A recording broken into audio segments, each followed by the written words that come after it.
Esselamu Aleyküm ve Rahmetullahi ve Berekatuhu. Bizim oşal bugünkü tamağımızı berip жатқан bir tuğanlarımız oşal bizim üybülöz menen bir batar koyumuzda bir can içti başladık öyle dep oşal bir koy soyup pırattan jasap berdik, şorpa içtik, gürüş yedik.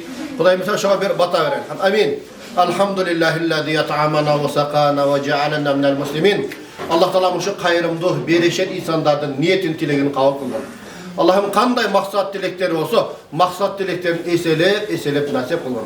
Allah'ım oşalardan üy bülösüne bereke vergin. Canı başlayan işleri iyigilikli olsun. Gelecekte Kırgız yerimizin kızmatına, paydasına caray turgan işkanalardan olsun. Allah'ım oşal üy bülöden ötüp ketken ata bağları bolgan bolsa, çoğ ata çoğ neleri, tayata tay neleri bolgan bolsa, Allah'ım oşalardan da özünün rahmatını alıp ahiretin avar kılın.